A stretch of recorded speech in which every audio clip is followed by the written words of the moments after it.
ন্যায় বিচারের স্বার্থে ভারতের উচিত শেখ হাসিনাকে বাংলাদেশে ফিরিয়ে দেয়া বলে মন্তব্য করেছেন আন্তর্জাতিক মানবাধিকার আইনজীবী টবি ক্যাডম্যান।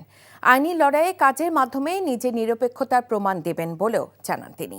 এদিকে আন্তর্জাতিক অপরাধ ট্রাইব্যুনালে বিচার কাজ শুরুর 5 মাসের মাথায় গ্রেফতারি পরোয়ানা জারি করা হয়েছে আরও 8 জনের বিরুদ্ধে। নাজিবুর রহমানের রিপোর্ট। 250-টিরও বেশি ডিজাইন অপশন নিয়ে ওয়ালটন স্মার্ট ফ্রিজ, বোঝে আপনার প্রয়োজন।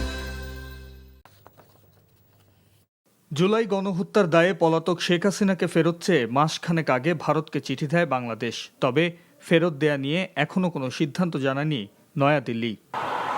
আন্তর্জাতিক অপরাধ ট্রাইব্যুনালের চিফ প্রসিকিউটর তাজুল ইসলামের সাথে দেখা করেন তার পরামর্শক ব্রিটিশ মানবাধিকার আইনজীবী টবি ক্যাডম্যান। ন্যায় বিচারের পক্ষে থেকে শেখ হাসিনাকে ফেরত দেওয়া উচিত ভারতের বলে মন্তব্য করেন টবি। এ সময় রাষ্ট্রপক্ষের হয়ে কাজ করায় নিরপেক্ষতা প্রশ্নবিদ্ধ হবে কিনা জানতে চাইলে ব্রিটিশ আইনজীবী বলেন, কাজেই মিলবে প্রমাণ। শেখ হাসিনাকে ফিরিয়ে আনতে আমি এবং চিফ প্রসিকিউটর ইন্টারপোলের সাথে কাজ করেছি। অবশ্যই পররাষ্ট্র মন্ত্রণালয় থেকে তাকে ফিরিয়ে দিতে ভারতকে অনুরোধ করা হয়েছে, তবে বাংলাদেশ এক্ষেত্রে ভারতকে জোর করতে পারে না। কিন্তু আমি আশাবাদী শেখ হাসিনা দেশে এসে বিচারিক প্রক্রিয়ায় অংশ নেবেন। এটা সম্পূর্ণ নির্ভর করছে ভারতের উপর যে তারা ন্যায় বিচারের পক্ষে থাকবেন নাকি দায় মুক্তি নেবে। The fact that I prosecute in one court and defend in another does not mean that I am lacking impartiality.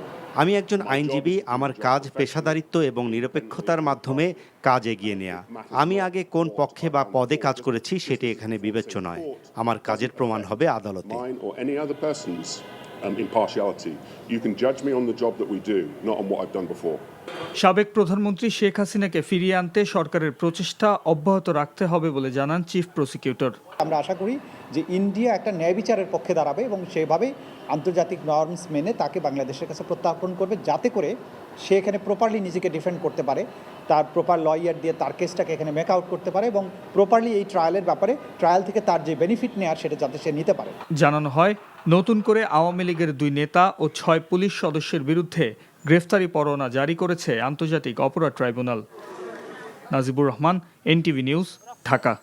250-টিরও বেশি ডিজাইন অপশন নিয়ে ওয়ালটন স্মার্ট ফ্রিজ, বোঝে আপনার প্রয়োজন।